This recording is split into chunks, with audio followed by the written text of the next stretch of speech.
The planet was cold. Bitter winds whipped through the barren landscape, howling around the jagged rocks like wild beasts. The vast emptiness stretched for miles, untouched by life save for the few scattered ruins that spoke of a once great civilization. In the heart of this desolation lay Princess Zera, a once proud leader of the Vrele people, now abandoned and broken. Zera's body had been left paralyzed after the vicious attack that had shattered her spine. She could no longer walk, could no longer command her warriors, or even escape the pain that constantly gnawed at her. Her ship, a magnificent vessel that had carried her across the stars, had crashed on this forsaken planet. Her guards, her family, her people, all had left her behind. The Vrele had no place for weakness. They had seen her injury as a burden, and so they had abandoned her. Her mind raced with anger and confusion. How could they do this? How could they leave her here, stranded in the middle of nowhere, to die alone? But there was no answer to her questions. The only sound that greeted her was the wind and the distant rumble of thunder as dark clouds gathered overhead. Zera lay in the remains of her ship's cockpit, staring up at the gray sky through a cracked window. Her eyes were filled with tears, but she refused to let them fall. She would not show weakness. Not even now. She shifted slightly, wincing in pain as the movement caused her back to ache. The paralysis had come after an assassination attempt, a brutal strike from an enemy she had never seen. Her life had been spared, but her body had been broken.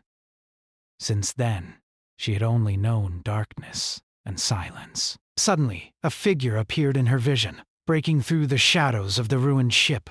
A human soldier, tall and strong, moving with purpose. Zera's eyes narrowed in suspicion. Who was this man? Why was he here? Princess Zera, the man said softly, his voice deep and steady. His uniform was a mix of dark greens and browns, the markings of a soldier from the Human Defense Forces. You're not alone. Zera's lips curled into a bitter smile. Not alone? She scoffed. She had been abandoned by everyone she had ever known.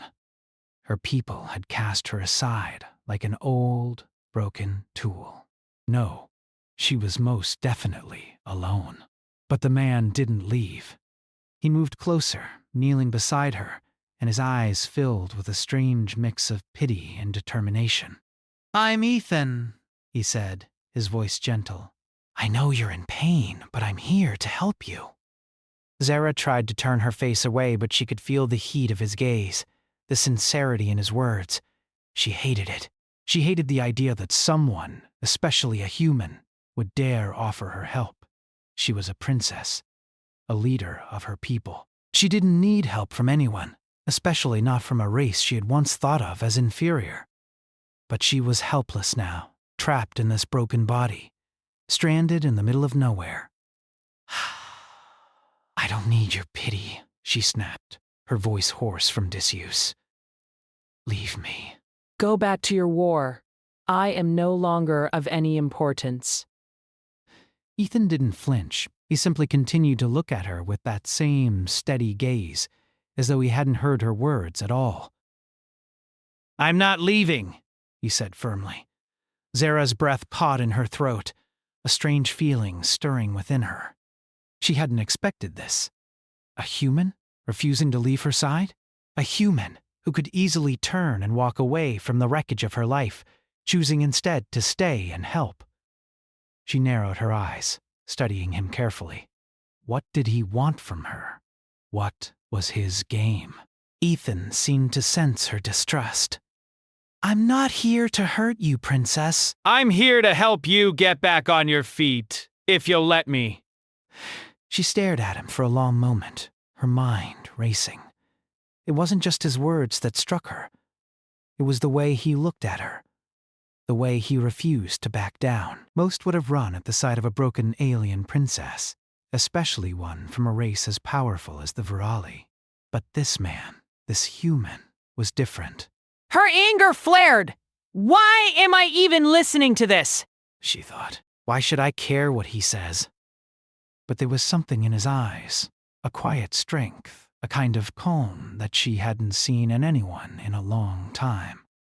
Her people had always been warriors, proud and strong, but they had never shown compassion. They had abandoned her, and now, this human, this soldier, was offering her something her own race never had. Kindness. Zara clenched her fists in frustration. I don't need your help, she muttered, turning her face away from him. Ethan sighed, but he didn't argue. Instead, he gently placed a hand on her shoulder, steadying her. I'm not leaving you, Zara. You're not alone. We'll figure this out together. Zara flinched at his touch, the warmth of it, unfamiliar. It sent a shiver down her spine, a sensation she wasn't sure how to handle. She wanted to push him away, to tell him to leave her to die in peace, but something inside her, something deep and buried, told her to let him stay. She didn't know why, but she felt safe. Not safe in the sense of her old power or her title, but safe in the presence of this human who refused to abandon her. Her mind whirled with confusion. How can this be? She had always thought of humans as weak, insignificant creatures, too small and fragile to matter in the grand scheme of things. But here was one of them, standing before her, offering something her own people never had. She closed her eyes, unwilling to show weakness, unwilling to admit that, in this moment, she might need him more than she cared to admit. I won't leave you, Ethan repeated softly. And for the first time, Zara wasn't sure if it was because he was duty-bound, or if it was because, just maybe, he truly cared. The wind howled outside, but inside the wreckage of the ship, there was a small flicker of hope, and for the first time since the attack, Zara didn't feel completely alone. The days dragged on, each one blending into the next in an endless cycle of silence and struggle. Zara's body had become a constant reminder of her helplessness. Every morning she woke to the same aching pain, the same immobility. Her legs would not move, her arms felt weak, and even the simplest tasks seemed impossible. But she had to survive. She had no choice but to endure. Ethan had been a constant presence. Every day he came, checking on her, bringing her water, food, or whatever supplies he could scrounge up from the wreckage. He never pushed her to talk. He never forced her to accept his help. But he was always there, steady, patient, and persistent. At first, Zara had resisted him, not trusting his motives, but over time, something had changed. She could see the kindness in his eyes, the gentle way he spoke to her, and how he never looked at her with pity. He treated her with respect, as if she were still the person she once was. Not the broken princess lying helpless in the wreckage of her own ship, but the leader she had been before the attack. Despite herself, Zara began to look forward to his visits. She hated how much she depended on him, but she couldn't help it. There was a warmth in his presence that made the cold planet feel a little less harsh. She hated that warmth, but she also craved it. One day, Ethan brought a small device with him. It was a communication tool, something he had salvaged from the remains of another ship that had crashed nearby.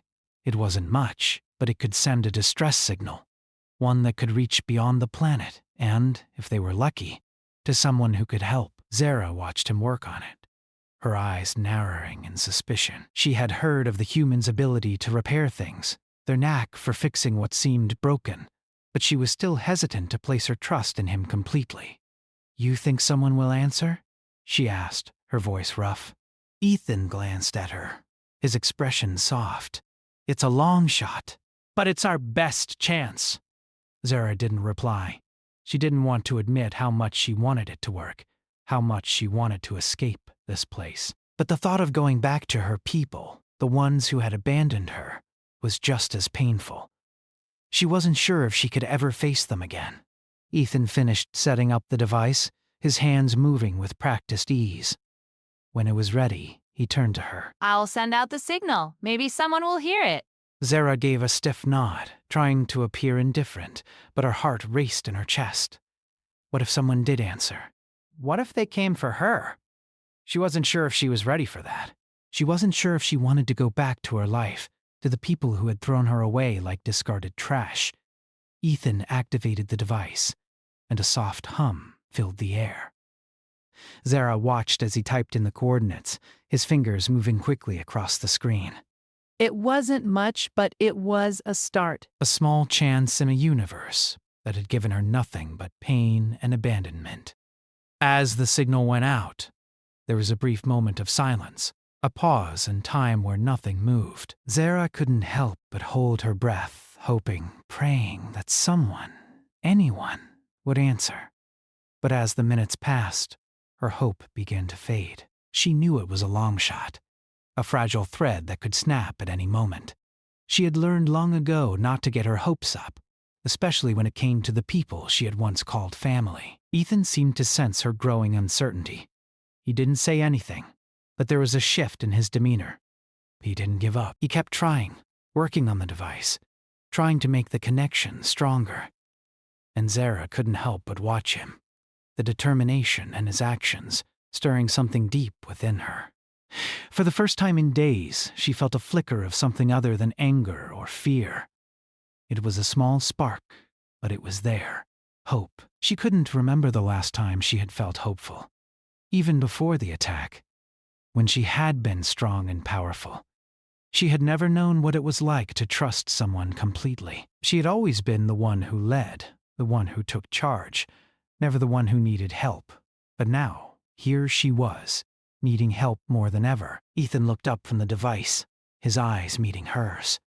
"I'm not giving up on you," he said softly. "I won't leave you, Zara." Zara's heart fluttered, but she quickly pushed the feeling away. She couldn't allow herself to rely on him. She couldn't let herself need him. He was just a human, a soldier, nothing more.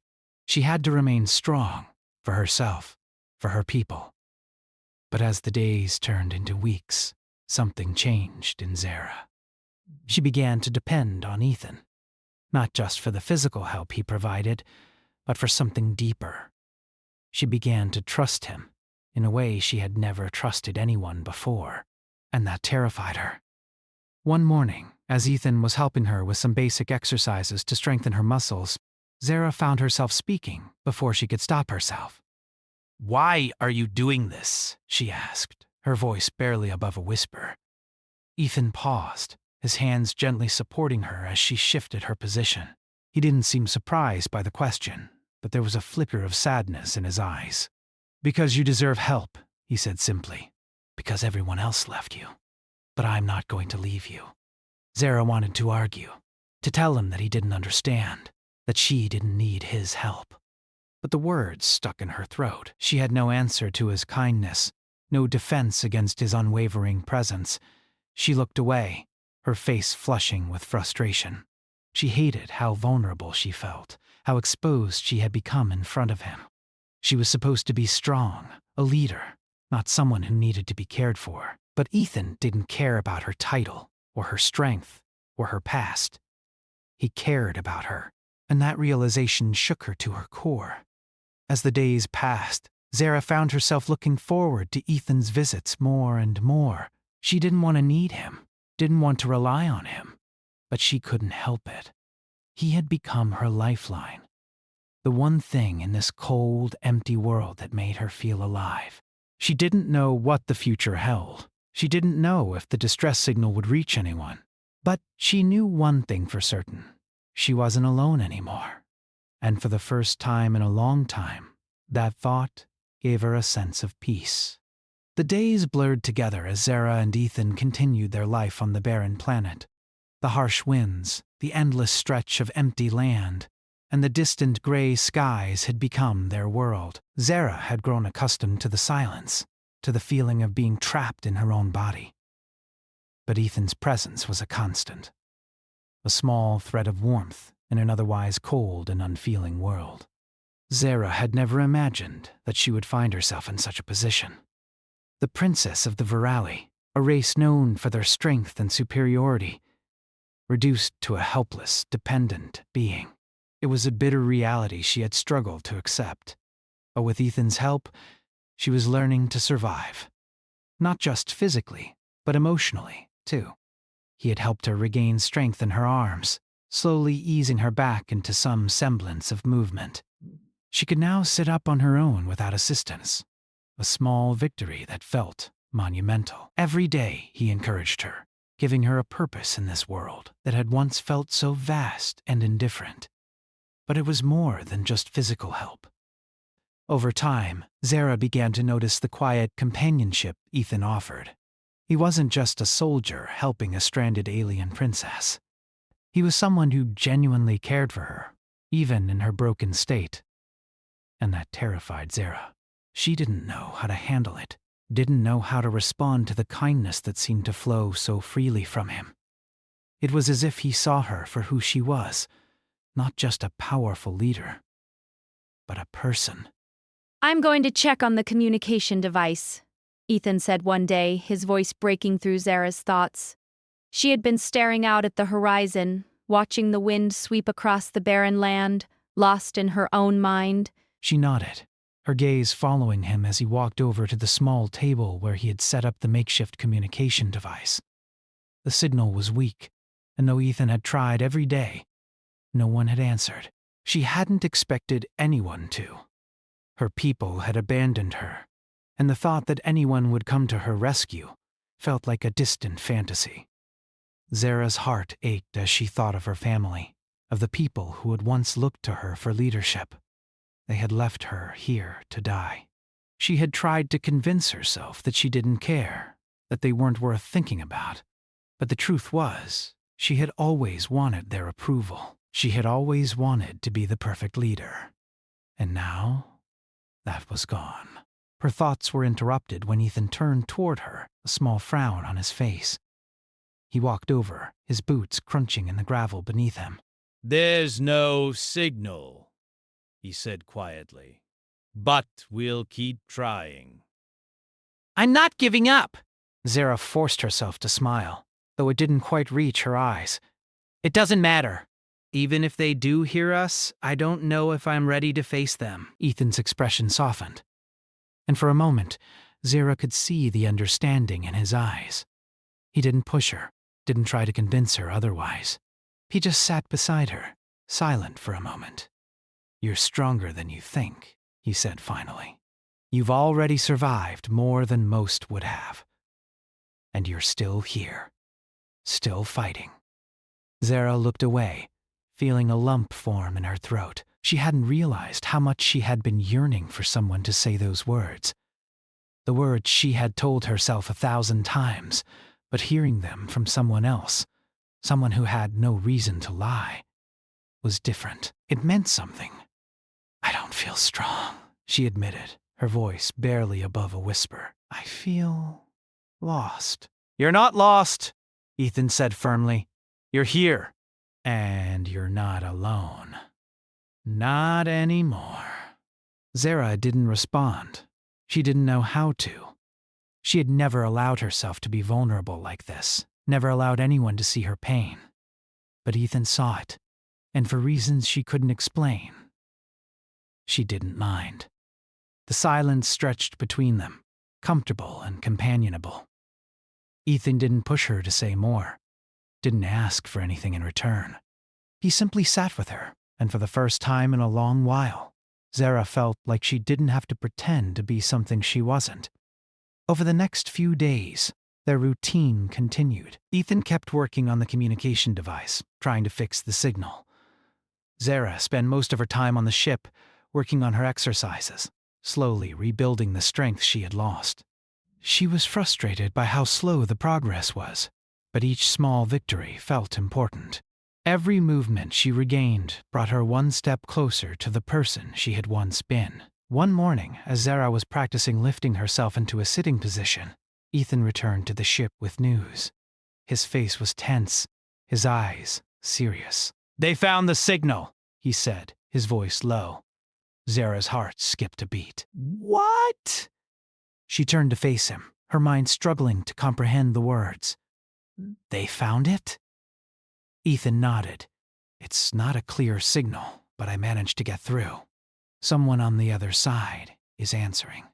I don't know who, but they heard us." A strange sense of hope blossomed inside Zara. She had been so certain that no one would ever come.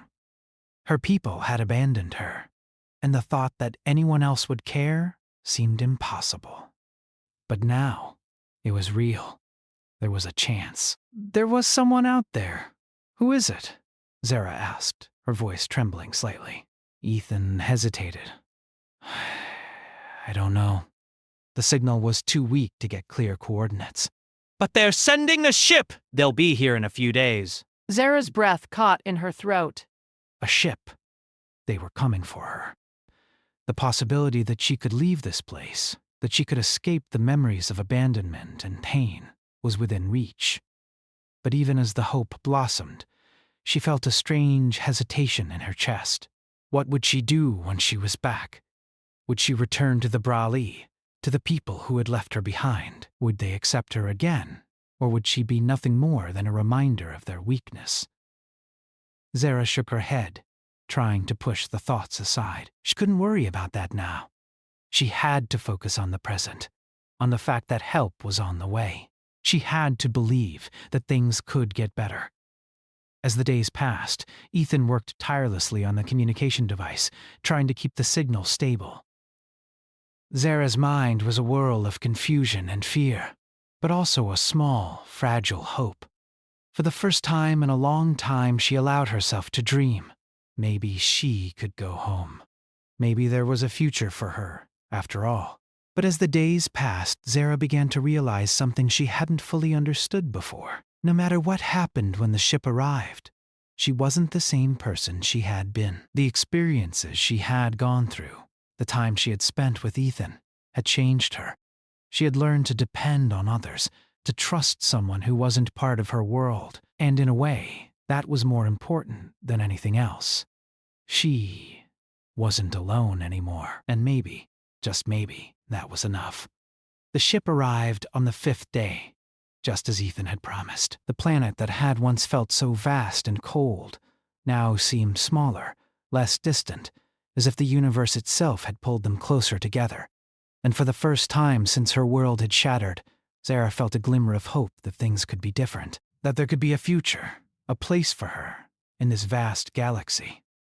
Whatever happened next, she knew one thing for certain. She wasn't alone anymore. The ship was coming. Zara could see it now, a faint shape in the distance, cutting through the barren sky, like a silent promise. The thought of it filled her with a strange mixture of anticipation and dread. She had never thought she would get this far. The idea that help was finally on the way seemed almost too good to be true. Ethan stood beside her, his eyes focused on the distant horizon, watching the ship approach. He had been the one to keep hope alive in her heart, the one who had refused to leave her side. Zara couldn't help but feel a growing sense of gratitude for him. Even as her mind fought against it, he had been her constant, her lifeline in this broken world. But what would happen when they reached safety? What would happen when they left this place behind? Zara didn't want to think about it. She didn't want to face the reality of what lay ahead.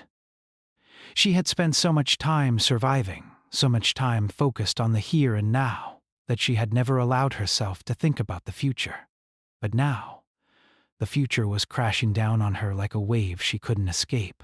The ship was closer now, and Zara could see the markings on the side. It was a Raleigh ship, the sleek design unmistakable. But the people inside were not the ones she had known. They were different, strangers. She wasn't sure what to feel. Relief? Fear. There was so much she had left behind, so much uncertainty ahead. She had been abandoned by her own people once before, and now they were coming for her. But would they truly welcome her back? "Are you ready?"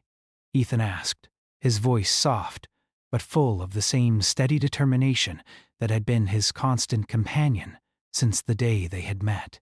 Zara looked at him, her heart heavy with emotion. She wanted to say no, to tell him that she wasn't ready, that she wasn't sure if she ever would be. But instead, she nodded. "I'm ready," she said, though her voice was uncertain, the words tasting unfamiliar on her tongue. The truth was, she wasn't sure what she was ready for. She wasn't sure what any of this meant. As the ship landed, the ramp lowered with a soft hiss. Zara's heart thudded in her chest, and her body stiffened with tension. She had never imagined that her return would feel like this. She had expected triumph, a sense of victory, but instead, she felt lost. She felt like a stranger in her own world. The soldiers that stepped off the ship were not the familiar faces of her people, the ones she had known as friends and allies. They were different. Cold, distant. There was no warmth in their eyes, no recognition of the person she had once been. Zara swallowed hard, forcing herself to stay calm. Ethan stepped forward, placing himself between her and the soldiers, his posture protective. Zara glanced at him, her heart swelling with an unfamiliar emotion. He was her shield now, the one who had kept her safe when no one else had. "Princess Zara," one of the soldiers said, his voice flat, impersonal. "We've come to take you back." Zara didn't respond right away. She couldn't. She wasn't sure what to say. They had abandoned her once. What had changed? Did they think that her return would fix everything? That she could just step back into the role she had left behind? The soldier's eyes lingered on her, waiting for a response. But Zara didn't want to give him what he expected. She wasn't the same person she had been before. She had changed, and she wasn't sure if she could ever be the leader they had once hoped she would be. "I'm not going back," Zara said, her voice steady but firm.